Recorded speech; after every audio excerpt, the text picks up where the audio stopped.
Olá, Emanuel aqui, de volta para mais um vídeo da série Algoritmos com Houdini. Hoje vou falar um pouco sobre loops.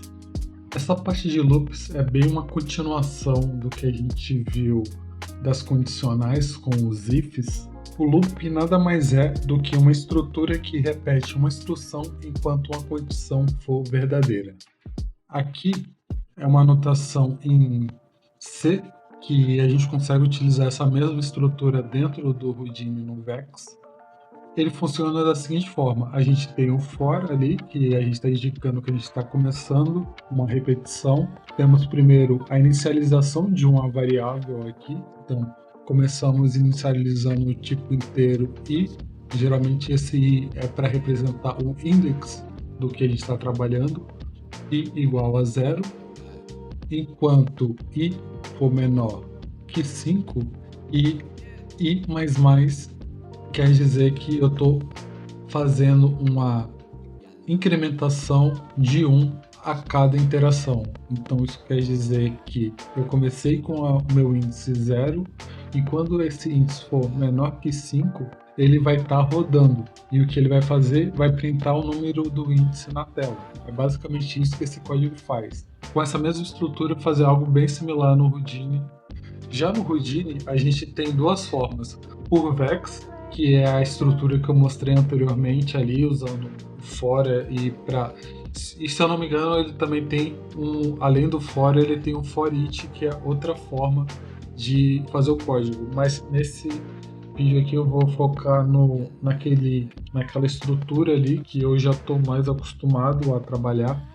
Temos também a forma nodal de trabalhar com loops, que é os nodes de for each.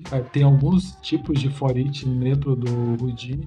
Eu vou mostrar alguns que eu acabo usando mais para exemplificar essa questão da repetição utilizando nodes. E vamos para os exemplos.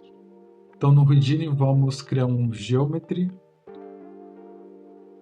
Primeiro exemplo eu vou fazer utilizando o grid, como a gente já está acostumado nos outros vídeos. Deixar aqui 50 por 50, rows e columns aqui 50 por 50. Com o grid aqui, agora vamos usar o attribute wrangle, e com ele a gente vai utilizar aquela estrutura de for que eu mostrei anteriormente. Nesse daqui vamos fazer o seguinte: vou criar o código aqui e depois eu explico o que ele está fazendo linha por linha.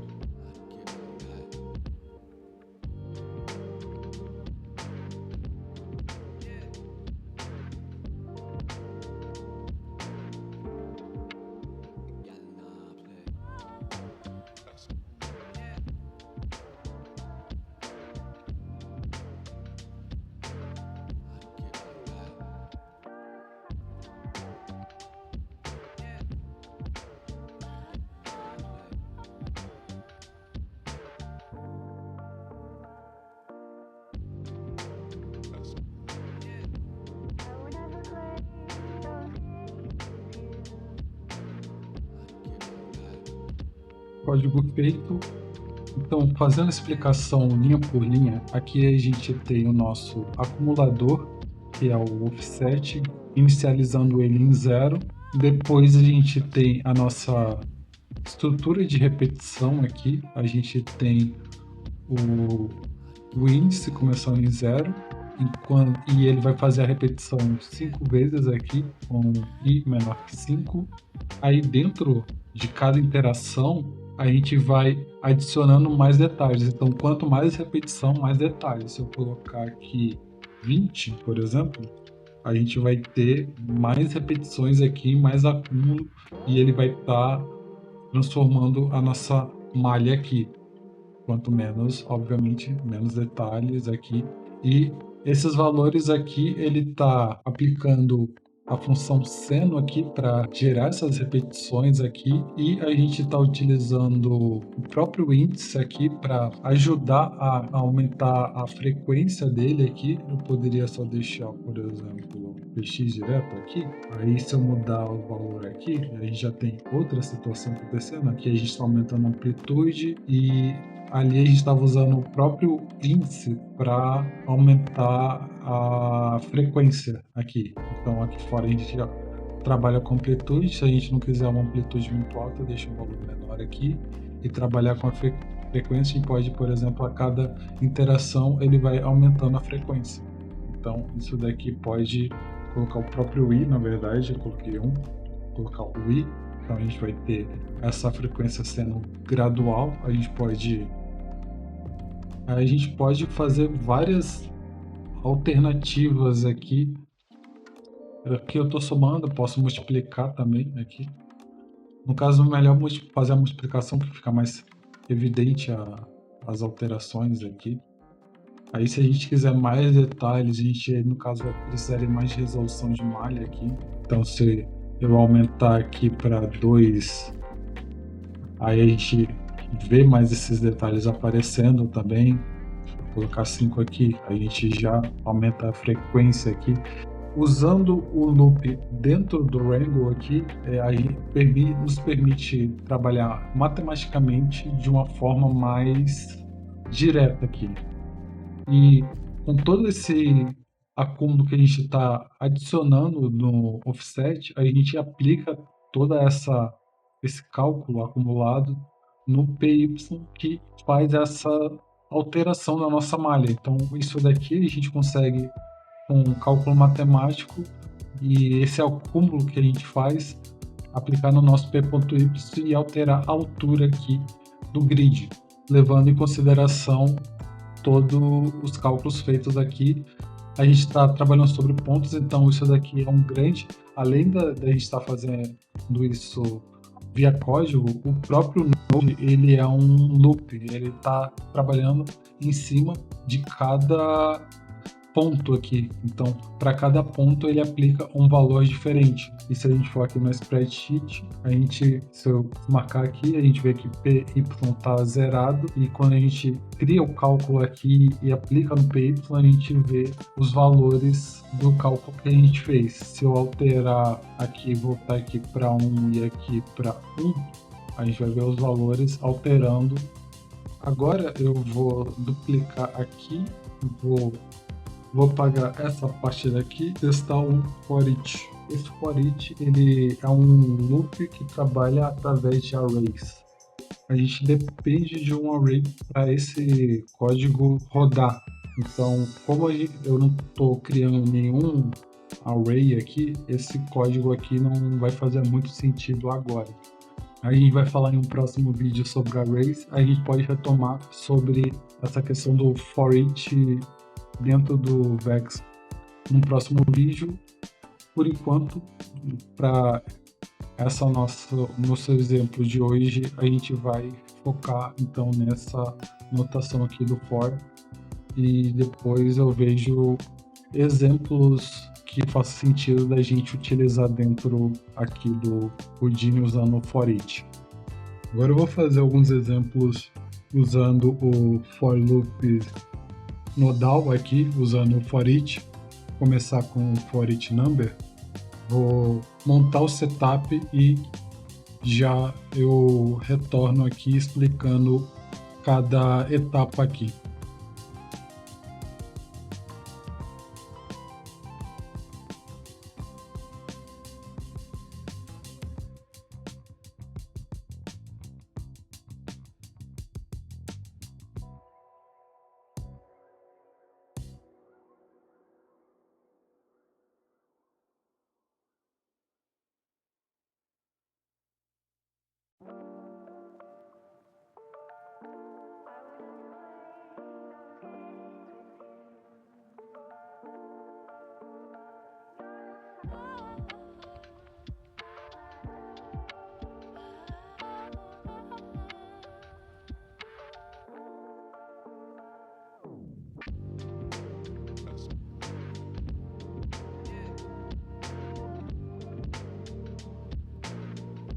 Agora explicando, eu trouxe para variar um pouquinho o Rubertoy e como funciona o for each number.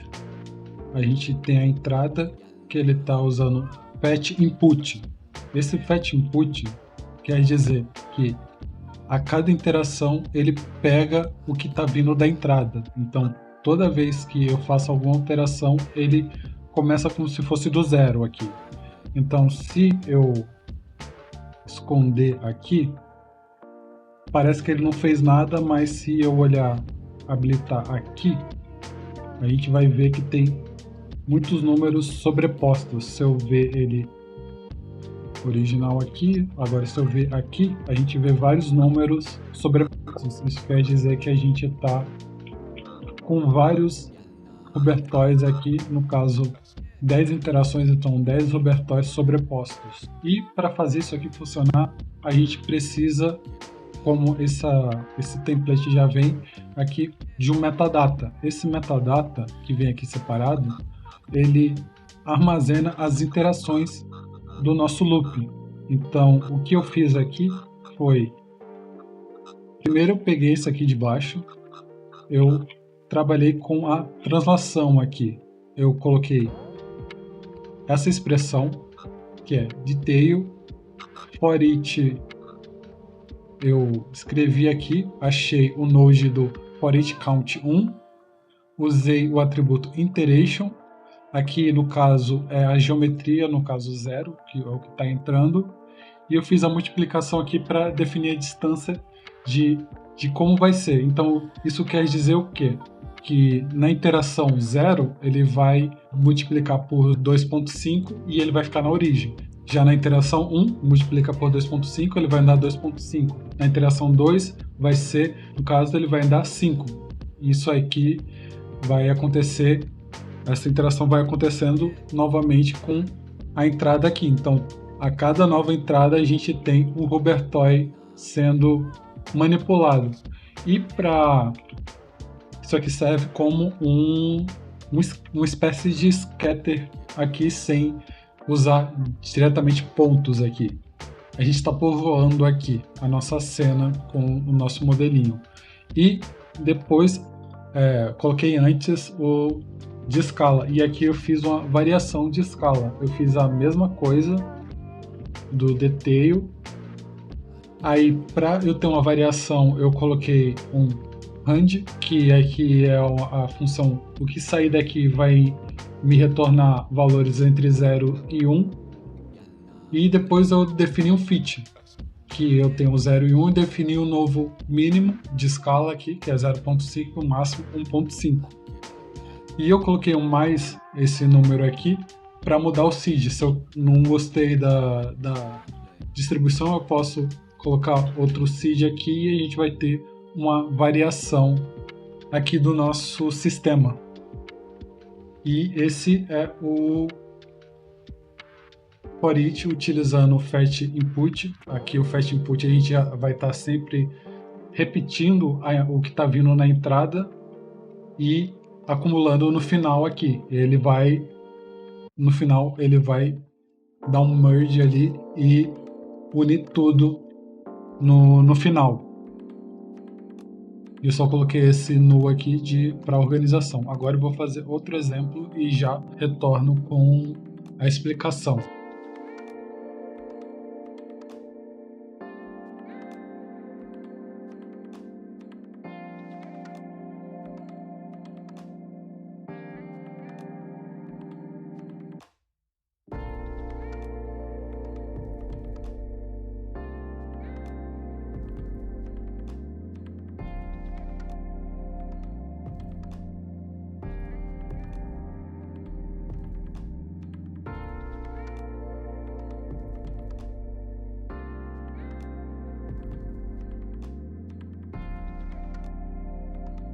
Agora, nesse exemplo, eu utilizei um box e a ideia aqui, como vocês puderam ver, é fazer ele uma torrezinha aqui, como ele subindo como se fosse uma escadinha. Para fazer esse sisteminha funcionar, eu já tinha feito alguns testes e vi aqui o melhor procedimento para fazer ele aqui é a gente trazer um sort aqui. O que ele está fazendo aqui? Se eu ver a numeração, ele vem que o 0 é aqui e o 2 é aqui. O que eu fiz na verdade foi aqui no sort, eu fiz para ele ordenar por Y.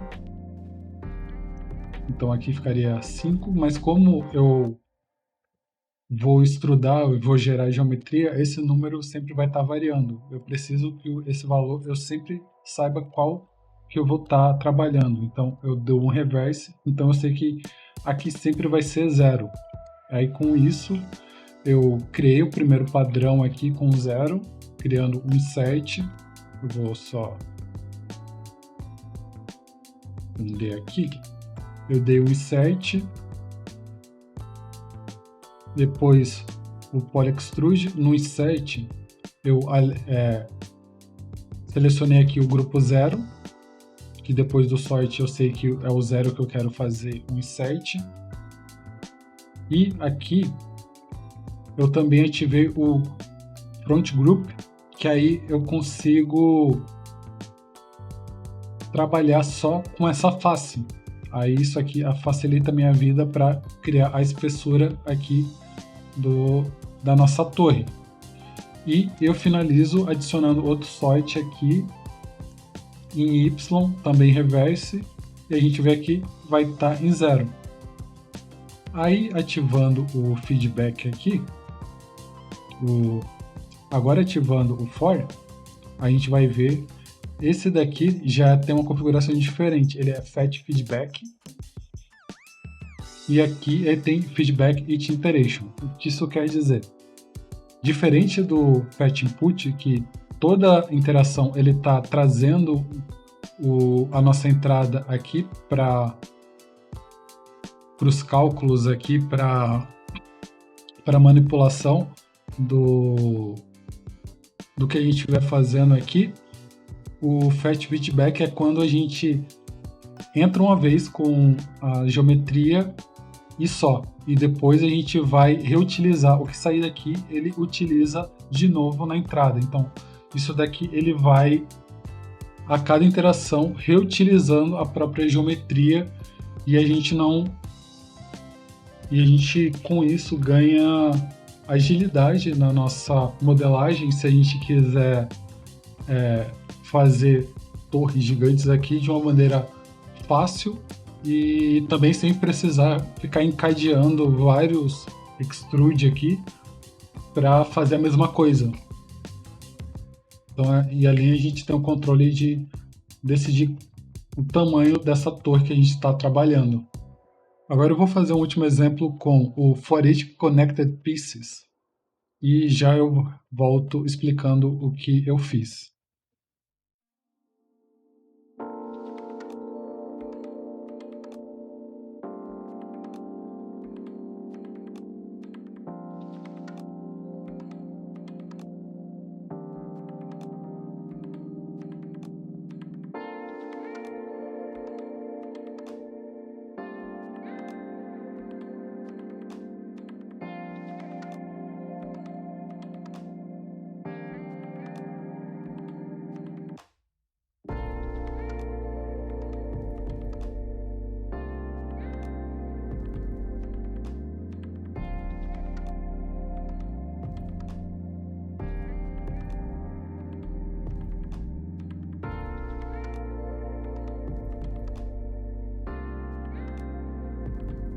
Explicando o que eu fiz aqui. Nessa situação aqui, eu comecei com um cubo, eu usei point from volume, eu criei poucos pontos aqui para a gente criar fraturas nela aqui. Se eu utilizar o Exploded View, a gente vai ver que a gente tem peças independentes agora desse cubo. Aí, quando a gente traz o For Each Connected Pieces, ele já gera para a gente esse node de Connectivity.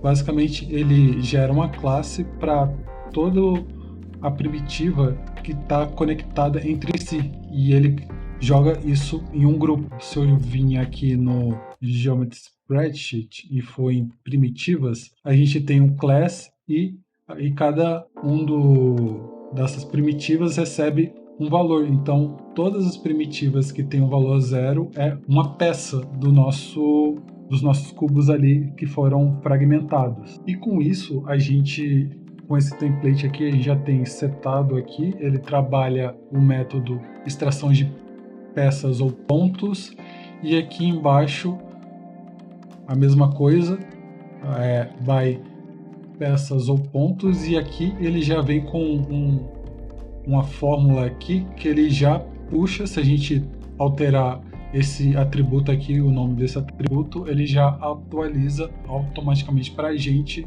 e a gente já tem ele trabalhando aqui por peça, que recebe o atributo class. E aqui dentro o que eu fiz foi, para cada peça, eu apliquei um bevel, e eu fiz aqui um switch para mostrar uma situação aqui de scale. Se eu não usar esse pivô original, ele vai fazer a escala em relação à origem do objeto. Se eu ver aqui, ele vai estar aplicando em toda a nossa geometria.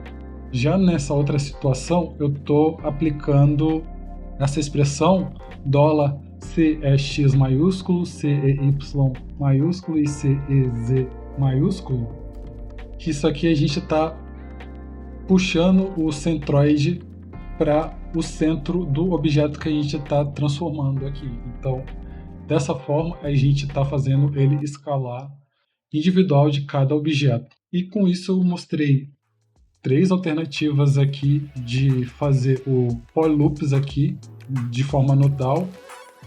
Muita informação, mas isso aqui a gente vai pegando com o tempo, e isso nos ajuda bastante no nosso desenvolvimento do nosso trabalho, conhecer esse sistema de for loops.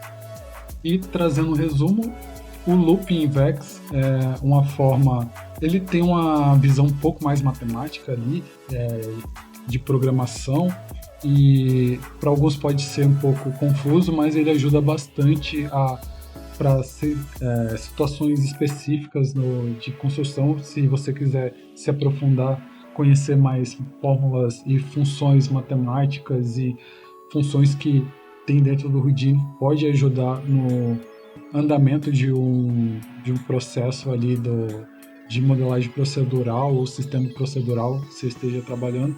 O loop ajuda bastante em muitas situações, e também mostrei o for each ali, os nodes que repete a geometria. Aproveitando aqui, eu coloquei aqui 2, eu mostrei 3 ali. Tem o fetch input, é quando cada interação começa do 0, então você tem 10 interações, ele vai começar com vai usar a entrada 10 vezes, e o fetch feedback é quando cada interação continua a anterior. Então ele pega a entrada uma vez e só, e ele é retroalimentado ali por a cada interação, ele vai se retroalimentando até atingir o limite de interações que a gente definiu. E o outro é o fetch pontos ou peças, que ali ele é definido para a quantidade de peças que a gente vai estar trabalhando. E com isso eu finalizo o vídeo de hoje. No próximo vídeo eu vou falar um pouco sobre arrays. E é isso, vou ficando por aqui. Até o próximo vídeo.